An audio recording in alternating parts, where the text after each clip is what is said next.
sekalian, apa yang kalau kita lihat punca utama yang menyebabkan berlakunya krisis rumah tangga ialah berpunca daripada persoalan akidah itu sendiri.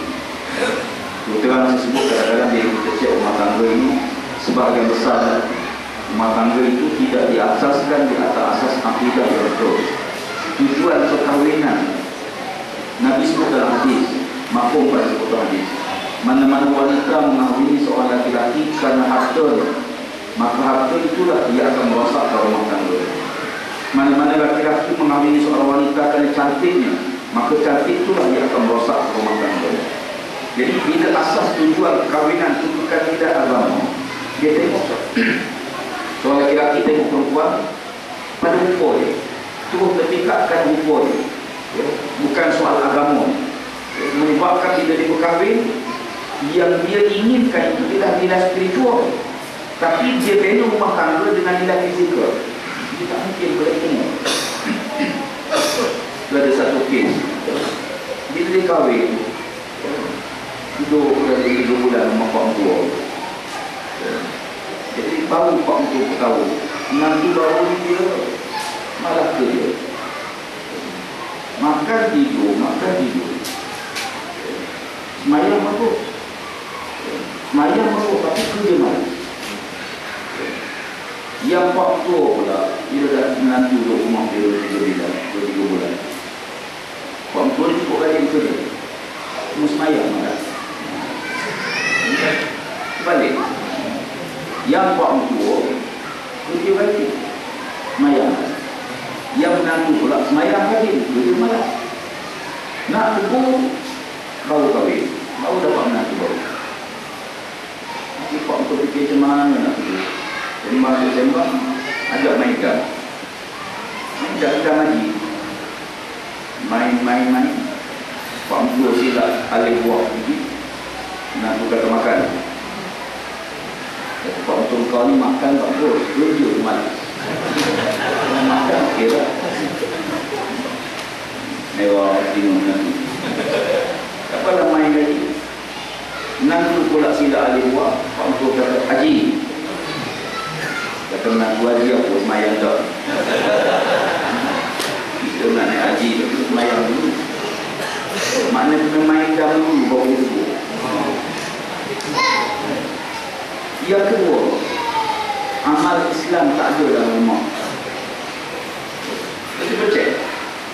Bila berlaku perceraian, cuba cek. Suami semayang ke tidak? Isteri semayang ke tidak? Rumah tangga yang tidak dibina atas asas sembahyang, bahkan hampir semua punca ni sembahyang. Allah sebut demikian, inna salata tanha 'anil fahsya'i wal munkar.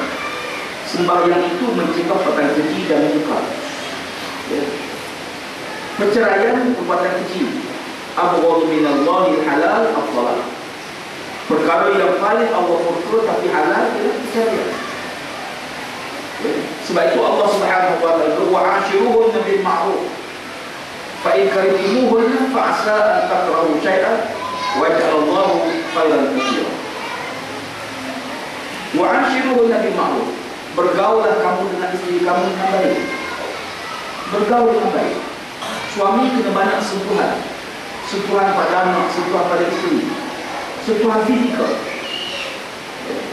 Sentuhan ini sangat penting dalam Islam. Sehingga Nabi balik sembahyang maghrib ke rumah, Nabi nak pergi sembahyang isyak, Nabi akan cucuk dari isteri, Nabi cium dari Aisyah. Dengan anak-anak tetap banyak sentuhan, banyak sentuhan. Pagi-pagi anak kita di sekolah, bersama cium tangan kita, bagus, cium tangan ayah. Saya anak saya tak ramai bawa-bawa. Itu balik-balik ceramah itu sambil-sambil nyambi-nyambi, bukanlah Tuhan. Kadang-kadang bila anak lagi sekolah pagi cium salah. Bila anak kita cium tangan kita, apa kita buat? Kita cuba amal, pegang kepala dia, cium dia, amal kata, pegang kepala anak, cium dia. Sebaik-baiknya doa lah sikit waktu. Allahumma faqqihhu fid din wa 'allimhu at-ta'wil wa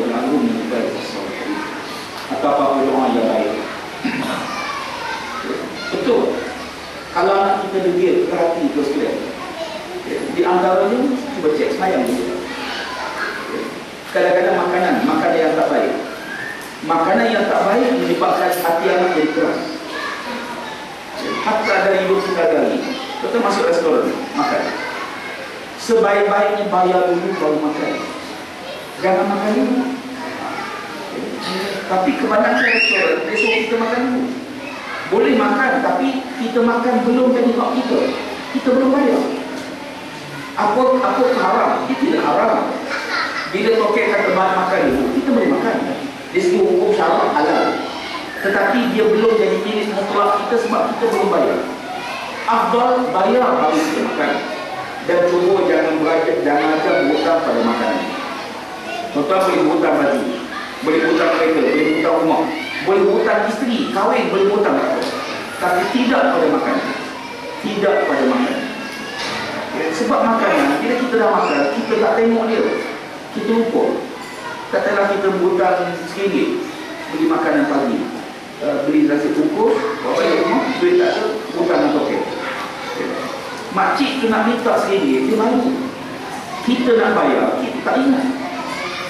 Tapi kalau kita balik rumah, tengok kereta, ni bulan ni tak bayar lagi. Tengok rumah, bulan ni tak bayar lagi. Tengok isteri, ni mas kahwin belum bayar lagi. Tapi makanan dah tak ada. Kadang-kadang kita makan, kita tak puas makan dulu. Makan. Siap makan tu kek dia. Dia bagi tengok, tak makan pun tadi. Saya tengoklah pikiran kosong, tak makan apa-apa. Kadang-kadang kita ambil sambal sikit, tapi kita minum. Contohlah, jangan pandang kecil, sebab Allah tak pernah pandang benda kecil. وَمَنْ يَعْمَلْ مِثْقَالَ ذَرَّةٍ خَيْرًا يَرَهُ وَمَنْ يَعْمَلْ مِثْقَالَ ذَرَّةٍ شَرًّا يَرَهُ. Yang ketiga, terkadang rumah tangga dia berpuncak kepada urusan buruk sangka. Suami buruk sangka kepada isteri dan isteri buruk sangka kepada suami. Punca buruk sangka ialah tidak aman. Suami tak aman atau isteri tidak aman. Sebab tu rumah tangga ni dibina atas yakin. Saya yakin isteri saya keluar, dia tak akan buat maksiat kepada Allah. Macam mana nak bina keyakinan? Sentiasa bina keyakinan. Yakin kena bina. Bina keyakinan. Isteri nak ibadah, pagi tadi suami izin untuk pergi bekerja. Suami tak izin isteri untuk pergi ke bandar. Tapi bukan suami larang, tapi isteri dia nak keluar daripada ruang yang suami diizin, hantarlah SMS, telefon beritahu suami, saya nak pergi bandar sekejap nak pergi barang. Beritahu demikian. Sama juga seorang suami yang tak boleh balik, kena maklum pada isteri. Siang hari hak suami, pada hari hak isteri. Nabi SAW bila mana baginda nak pergi tidur rumah isteri, Nabi akan maklum kepada isteri-isteri balik. Pernah satu malam nak balik lambat, sampai di rumah Nabi sedang malam tu malam 10 Sya'ban. Maka Nabi SAW beritahu Aisyah, malam ni bagi nak iktikaf di masjid. Lalu Nabi bangun. Aisyah yang segala pagi bangun. Nabi pakai jubah. Nabi keluar pada rumah. Aisyah keluar pada rumah.